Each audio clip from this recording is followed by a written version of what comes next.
C'est maintenant l'heure de notre conseil citoyen de la semaine. Plus souvent qu'autrement, les animaux de compagnie sont des membres à part entière de la famille. Mais que faire lorsque son chien se sauve ou lorsque son chat ne revient pas le soir à la maison? Bien, pour nous expliquer ce qu'on peut faire, on accueille Alexandrine de la Salle-Couture. Elle est biologiste au Berger Blanc. Madame de la Salle-Couture, bonjour. Bonjour. Alors, quelles sont les procédures à suivre pour un citoyen qui perd son animal de compagnie? Son chien se sauve, son chat ne revient pas. Qu'est-ce qu'il peut faire? Je dirais que la première méthode à faire, la plus importante, bien sûr, c'est de nous contacter dans le cas où le Berger Blanc dessert son arrondissement. Pour avoir plus d'informations, vous êtes toujours en mesure de contacter le 3-1 pour vous informer de quel organisme dessert votre secteur.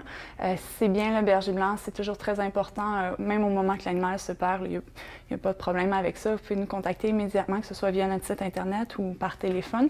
Puis à ce moment-là, nous, on est en mesure d'ouvrir un dossier de recherche et de commencer l'assistance aux citoyens immédiatement.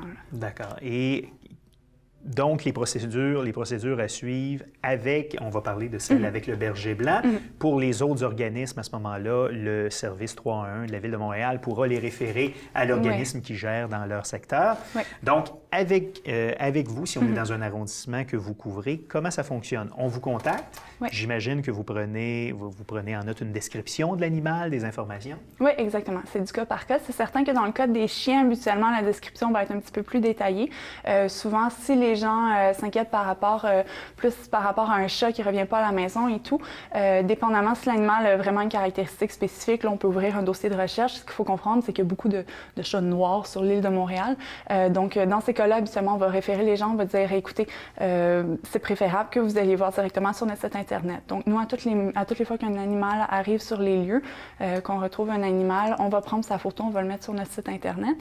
Donc, c'est plus facile pour les gens d'aller voir la photo et par la suite de dire, ah, bien, tel chat et tel chat pourraient correspondre au mien. Puis là, à ce moment-là, ils nous donnent un coup de fil, puis on peut donner plus d'informations. Le cas échéant où c'est bien un chat qui s'est retrouvé dans le même secteur et tout, qu'on a un doute que ça pourrait être le propriétaire, là, on va ouvrir vraiment un dossier de recherche par rapport à cette personne-là. Puis l'animal va être comme mis de côté, si je peux dire, gardé dans le processus jusqu'à temps que la personne puisse venir identifier son chat. D'accord. Et combien d'animaux recueillez-vous à chaque année au Berger Blanc? Par année, c'est une bonne question. Je sais que les gens ont tendance à augmenter, me dire, mon Dieu, il y a des milliers et des milliers d'animaux qui sont perdus. Mais à tous les jours, je dirais, c'est peut-être 5, 6 maximum, une dizaine d'animaux qui rentrent sur les lieux. Ce qui est intéressant, c'est que nous, on les garde pendant 5 à 7 jours selon nos contrats. Puis une vaste majorité de ces animaux-là vont être soit remis à l'adoption ou remis à leur propriétaire. Donc, on retrouve, il y a beaucoup d'animaux qui rentrent sur les lieux. Mais il y a quand même beaucoup d'animaux qui sont remis à leur propriétaire, surtout dans le cas des chiens. Je veux dire, un bon 80% des chiens sont remis à leur propriétaire. D'accord.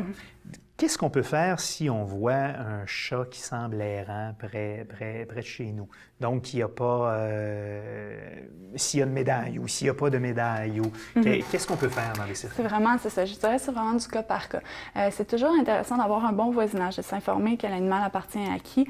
Lorsque vous voyez qu'un animal a un médaillon et tout, soit contacter directement le propriétaire ou souvent ça va être un médaillon de la Ville de Montréal. Donc, vous êtes en mesure de contacter la Ville de Montréal. Si vous voyez un chat que c'est la première fois que vous semblez apercevoir dans votre secteur, qui ne semble pas appartenir à personne dans le voisinage, je vous dirais c'est important, soit de récupérer l'animal immédiatement et de nous donner un coup de fil. C'est certain que ce qu'on ne préconise pas, c'est de se mettre à tout simplement nourrir l'animal. Dire, pauvre petit chat errant, tu as été abandonné, de nourrir l'animal, de le garder sur son terrain, de faire en sorte que l'animal, naturellement, ne va pas retourner chez son propriétaire ou empêcher le propriétaire de retrouver son animal. Faut comprendre aussi que lorsqu'on nourrit un animal comme ça à l'extérieur, on ne sait pas s'il est stérilisé ou non et tout, ça crée beaucoup de problématiques pour les voisins surtout. Là. Les animaux, si vous nous laissez un bol de nourriture à l'extérieur, c'est sûr que c'est du bon vouloir, on veut aider les animaux, mais ça augmente le risque de blessures, ça rend le risque de morsures par rapport à des problèmes qu'il peut avoir avec les animaux comme ça.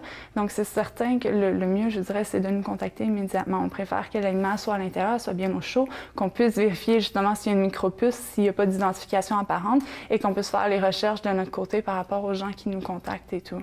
Versus, c'est ça, vous parlez de micropuces. Qu'est-ce que c'est exactement? Comment ça fonctionne? C'est quelque chose qui est introduit à l'intérieur de l'animal, c'est ça? Exactement. C'est une micropuce, c'est une puce sous-cutanée qu'on va placer sur le dos de l'animal. Ce qu'il faut comprendre, souvent, les gens vont faire micropucer leur animal sans nécessairement savoir ce qui en retourne, qu'est-ce que ça implique.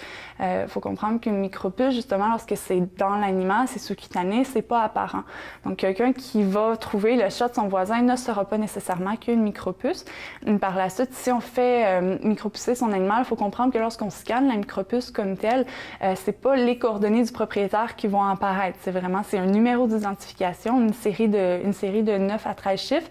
Et par la suite, nous, on doit faire les recherches, appeler différents organismes pan-canadiens ou américains, même parfois européens, qui, eux, vont avoir des banques de données, qui vont être en mesure de nous donner les coordonnées du propriétaire. Donc, c'est un processus qui peut parfois prendre quelques heures, quelques jours avant d'être capable de contacter la bonne personne, avant que la personne qui trouve le chat également comme réalise qu'il y a possiblement une micropuce, vient nous le porter ou aller le porter dans une clinique vétérinaire pour vérifier le tout.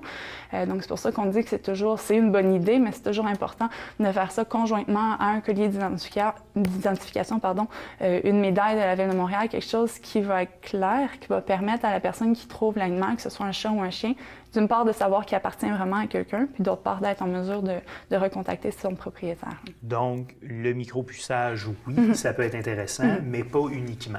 Oui, exactement. Moi, je dirais que c'est comme un espèce de plan B. C'est bon à avoir d'un coup que l'animal, justement, on dit toujours un collier, ça peut se perdre. Donc, justement, quand on contacte quelqu'un en disant on a trouvé un chien ou un chat qui semble correspondre au vôtre, c'est sûr que si la personne dit « Oh non, ça peut pas être le mien avait un collier rouge », mais on leur explique qu'un collier, un enfant peut jouer, l'enlever, ça peut s'accrocher dans des arbres et tout. Donc oui, c'est un super bon plan B dans le cas où l'animal perd son identification, parce qu'on va quand même être en mesure de les retrouver, de les recontacter. Mais c'est sûr que ça allonge le processus s'il n'y a pas une identification claire au coup lorsque le citoyen trouve l'animal pour la première fois, là. Et si nos téléspectateurs veulent vous contacter, ils ont perdu un animal, ou ils veulent voir un peu les différents services que vous offrez au Berger Blanc, vous avez certainement un site Internet? Oui, exactement. Donc, c'est bergerblanc.com, tout simplement. Là-dessus, on retrouve, comme je disais, tous les animaux, toutes les photos des animaux qu'on retrouve là, qui arrivent chez nous. Sinon, ils peuvent toujours nous contacter par téléphone au 514-494-2002 et faire l'extension 1 dans le cas où ils ont trouvé ou perdu un animal. Ils vont être en mesure de parler à quelqu'un directement. C'est un service qui est ouvert 24 heures sur 24, 7 jours sur 7.